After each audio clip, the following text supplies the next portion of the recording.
BRS working president KTR Delhi పర్యటన రాష్ట్ర రాజకీయాల్లో సవాలు ప్రతి సవాలుకు వేదికగా మారింది. అసలు కేటీఆర్ ఢిల్లీకి ఎందుకు వెళ్లారు, ఎవరెవరిని కలిశారు, అక్కడ ఏం జరిగింది అనే చర్చ రాష్ట్రంలో జోరుగా సాగుతోంది. మొన్నటికి మొన్న కేటీఆర్ ఢిల్లీ పర్యటన వెళ్లి రేవంత్ రెడ్డి వరుసకు బామర్ది అయిన సృజన్ రెడ్డికి అమృత్ టెండర్లు దక్కిన విషయంపై కేంద్ర పట్టణాభివృద్ధి శాఖ మంత్రి మనోహర్ లాల్ ఖట్టర్ కు ఫిర్యాదు చేసేందుకు ఢిల్లీకి వెళ్లాలని కేటీఆర్ ప్రకటించారు. ఫిర్యాదు లేఖను సైతం విడుదల చేశారు. అయితే ఆయన కేంద్ర మంత్రిని కలిసినట్లు ఒక్క ఫోటో సైతం బయటకు పెట్టలేదు. అప్పటికే కేటీఆర్ హస్తన టూర్ పై మంత్రి పొంగులేటి శ్రీనివాస్ రెడ్డి సంచలన ఆరోపణలు చేశారు. కేసు పెట్టేందుకు అనుమతి ఇవ్వకుండా కేటీఆర్ బీజేపీ నేతలను కలిసేందుకు ఢిల్లీ వెళ్లారని ఆరోపించారు. ఇదే విషయంపై కాంగ్రెస్, బీజేపీ, బీఆర్ఎస్ నేతలు ఒకరిపై ఒకరు తీవ్ర స్థాయిలో విమర్శలు చేసుకుంటున్నారు.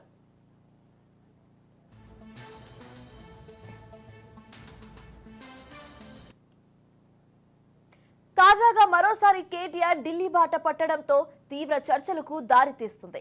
కేసుల నుంచి తప్పించుకోవడానికి ఢిల్లీలోని బీజేపీ పెద్దలను కలిసేందుకు వెళ్తున్నారని కాంగ్రెస్ ఆరోపిస్తుండగా, కాంగ్రెస్ అగ్రనాయకులతో ములాఖాత్ అవ్వడానికే కేటీఆర్ ఢిల్లీ వెళ్తున్నారని బీజేపీ ఆరోపిస్తుంది. ఈ రెండు పార్టీలకు కౌంటర్ ఇస్తూ లగచర్ల ఘటనపై ఎస్సీ, ఎస్టీ, ఎన్హెచ్ఆర్సీ కమిషన్లను కలవడానికే ఢిల్లీ వెళ్తున్నారని బీఆర్ఎస్ పార్టీ క్లారిటీ ఇస్తోంది. అయితే ఈ నేపథ్యంలో అన్ని పార్టీల ప్రధాన కార్యకర్తలు కేటీఆర్ హస్తిన టూర్ పై విమర్శలు ఎక్కుపెట్టడంతో పొలిటికల్ సీన్ లో తీవ్ర చర్చలకు దారితీస్తుంది. ఇక కేటీఆర్ ఢిల్లీ టూర్ కి సంబంధించి ఈ హాట్ టాపిక్ కు సంబంధించి తాజా సమాచారం అందించడానికి మా ప్రతినిధి రాజిరెడ్డి లైవ్ ద్వారా అందిస్తారు. రాజిరెడ్డి, చెప్పండి, ఉన్నట్టుండి ఇప్పుడు కేటీఆర్ మళ్ళీ ఢిల్లీ బయలుదేరడం వెనకాల ఉన్న అసలు రీజన్ ఏంటి? అటు ఎస్టీ, ఎస్సీ కమిషనర్ని కలవడానికి వెళ్తున్నారా, లేకపోతే దీని వెనకాల మళ్ళీ ఏమైనా రీజన్ ఉందా?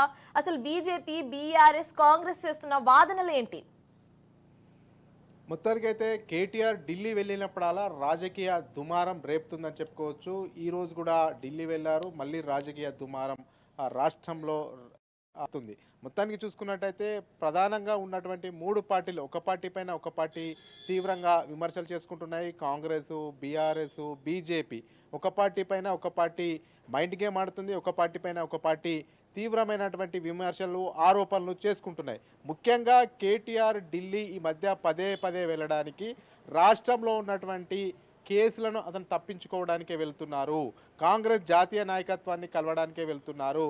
కాంగ్రెస్ జాతీయ నాయకత్వంతో నేరుగా సంప్రదింపులు చేస్తున్నారు. అందులో భాగంగానే ఇక్కడ ఏవైతే ఆరోపణలు ఎదుర్కొంటున్నా ఆ కేసుల పైన ఇంతవరకు చర్యలు తీసుకోవట్లేదు. కాళేశ్వరం ప్రాజెక్ట్ అయితేనేమి, అదేవిధంగా మిగతా విద్యుత్ కొనుగోళ్లనైతేనేమి, ధరణి భూ కుంభకోణంలోనైతేనేమి, ఇలా చాలా కుంభకోణాలు ఇంతకుముందు కాంగ్రెస్ ప్రతిపక్షంలో ఉన్నప్పుడు ఆరోపణలు చేశాయి. అధికారంలోకి వచ్చి దాదాపు సంవత్సరం గడుస్తున్నా కానీ కేవలం మాటలకు మాత్రమే పరిమితం అవుతున్నారు. ఇంతవరకు చర్యలు తీసుకోవట్లేదు. అసలు చర్యలు తీసుకోకపోవడానికి కారణము కేటీఆర్ ఢిల్లీ వెళ్ళినప్పుడల్లా జాతీయ నాయకత్వాన్ని కలుస్తున్నారు, అందుకే చర్యలు తీసుకోవట్లేదు అనేది కూడా బీజేపీ ఆరోపిస్తుంది. ఒక అడుగు ముందుకేసి ఇంకా బీజేపీ ప్రధానంగా తెలంగాణలో ఆర్కే పాలన నడుస్తుంది అని విమర్శలు చేస్తున్నారు. ఆర్కే పాలన అంటే రేవంత్, కేటీఆర్ పాలన నడుస్తుంది. పగలంతా తిట్టుకుంటారు, రాత్రంతా కలిసిమెలిసి ఉంటారు. వీళ్ళంతా గల్లీలో తిట్టుకున్నట్టు చేస్తున్నారు, ఢిల్లీలో కలిసిపోతున్నారు అనేది కూడా ప్రధానంగా బీజేపీ విమర్శలు చేస్తుంది. అదేవిధంగా బీజేపీ పైన కూడా కాంగ్రెస్ అదే విధంగా విమర్శలు చేస్తుంది. కేటీఆర్ ఇక్కడ ఉన్నటువంటి కేసులను తప్పించుకోవడానికే కేంద్ర ప్రభుత్వ పెద్దలను కలుస్తున్నారు, కేంద్ర ప్రభుత్వ పెద్దలతో మాట్లాడుతున్నారు, కేంద్ర ప్రభుత్వ పెద్దలతో ప్రెషర్ పెట్టిస్తున్నాడు. అతని కేసులు తప్పించుకోవడానికి ఇదంతా కూడా ఢిల్లీ వెళ్ళినప్పుడల్లా కేంద్ర ప్రభుత్వ పెద్దలను రహస్యంగా కలిసి వస్తున్నారు.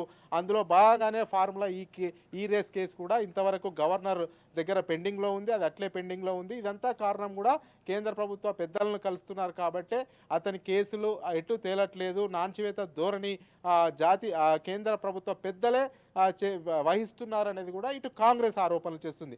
ఒక పార్టీ పైన ఒక పార్టీ ఆరోపణలు చేసుకుంటుంది. అదేవిధంగా కాంగ్రెస్ తెలంగాణలో ఆర్ఎస్ పాలన నడుస్తుంది అని చెప్తున్నారు రేవంత్ రెడ్డి. అదేవిధంగా కాంగ్రెస్కు కౌంటర్ ఇస్తూ ఇటు బీఆర్ఎస్ కూడా తెలంగాణలో ఆర్ఎస్ పాలన నడుస్తుంది.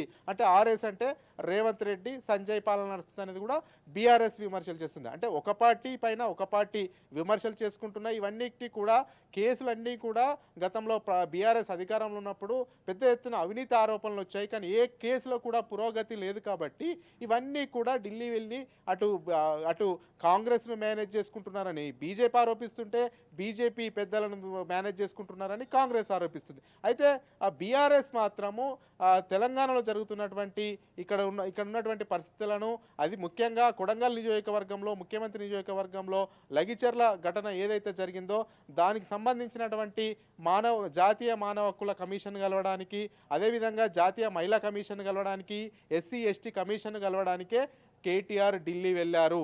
అంతేకాకుండా తెలంగాణలో జరుగుతున్నటువంటి అవినీతిని జాతీయ లెవెల్లో ఎండగట్టడానికే కేటీఆర్ ఢిల్లీ వెళ్ళారనేది కూడా ఇలా పరస్పరంగా ఒక పార్టీ పైన ఒక పార్టీ, ఇంకో పార్టీ పైన ఇంకో పార్టీ ఆరోపణలు చేసుకుంటున్నాయి. అయితే కేటీఆర్ ఢిల్లీ ఎందుకు వెళ్ళారనేది కూడా బీఆర్ఎస్ చెప్తుంది. కేవలము లగిచెర్ల జరిగినటువంటి సంఘటనను ఎస్సీ ఎస్టీ మహిళా కమిషన్ దృష్టికి తీసుకెళ్లడానికే వెళ్ళాము. అంతేకాకుండా తెలంగాణలో జరుగుతున్నటువంటి అవినీతిని కూడా జాతీయ స్థాయిలో జాతీయ మీడియా సాక్షిగా దేశం మొత్తం ఎండగట్టడానికే కేటీఆర్ ఢిల్లీ వెళ్ళారనేది కూడా చెప్తున్నారు. అయితే ప్రధానంగా తెలంగాణ రాజకీయం అంతా కూడా చూసుకున్నట్టయితే ఒక పార్టీ పైన ఒక పార్టీ విమర్శలు చేసుకోవడం, ప్రతి విమర్శలు చేసుకోవడము, దుమ్మెత్తి పోసుకోవడానికే సరిపోతుందని చెప్పుకోవచ్చు. అందులో భాగంగానే ఒక పార్టీ పైన ఇంకో పార్టీ మైండ్ గేమ్ ఆడుతున్నాయి. గతంలో అధికారంలో బీఆర్ఎస్ 10 సంవత్సరాలు ఉన్నాయి. బీఆర్ఎస్ 10 సంవత్సరాలు ఉన్నప్పుడు అటు బీజేపీ అవినీతి పాలన చేసిందని బీఆర్ఎస్ విమర్శించింది. కాంగ్రెస్ ప్రతిపక్షంలో ఉన్నప్పుడు కూడా బీఆర్ఎస్ అవినీతి చేసిందని చెప్పింది. కానీ ఇంతవరకు చర్యలు లేవు. ఈ చర్యలు లేకపోవడం వల్ల రాష్ట్రంలో అధికారంలో ఉన్నది కాంగ్రెస్ పార్టీ కాబట్టి కాంగ్రెస్ ప్రభుత్వమే చర్యలు తీసుకోవట్లేదని బీజేపీ ఆరోపిస్తుంది. కేంద్రంలో అధికారంలో ఉంది బీజేపీ కాబట్టి బీజేపీ ఎందుకు చర్యలు తీసుకుంటలేదు, చర్యలు తీసుకోవచ్చు కదా అనేది కూడా కాంగ్రెస్ ఆరోపిస్తుంది. అయితే దమ్ముంటే సిబిఐ విచారణకు ఆదేశించాలి, దమ్ముంటే సిబిఐ విచారణ కోరాలి. రాష్ట్ర ప్రభుత్వం ఎందుకు కోరట్లేదు? కాళేశ్వరం ప్రాజెక్టు పైన కానీ, విద్యుత్ కొనుగోళ్ల పైన కానీ, డ్రగ్స్ విషయంలో కానీ, మిగతా అంశాలు ఏవైతే అవినీతి ఆరోపణలు చేశారో వాటిపైన సిబిఐ ఎందుకు విచారణ కోరట్లేదు అనేది కూడా బీజేపీ ప్రతి కౌంటర్ వేస్తుంది. మొత్తానికి పొలిటికల్ పర్వం అంతా కూడా విమర్శలు ప్రతి విమర్శలు చుట్టే తిరుగుతుందని చెప్పుకోవచ్చు. మొత్తానికైతే ఢిల్లీ కేటీఆర్ అయితే లగిచెర్ల అంశాన్ని, లగిచెర్ల ఘటనను జాతీయ కమిషన్ దృష్టికి తీసుకెళ్లడానికి, ఎస్సీ ఎస్టీ మహిళా కమిషన్ దృష్టికి తీసుకెళ్లడానికి వెళ్ళారని కూడా బీఆర్ఎస్ చెప్తున్నటువంటి పరిస్థితి కనబడుతుంది. Shivani, thanks for the updates Rajireddy.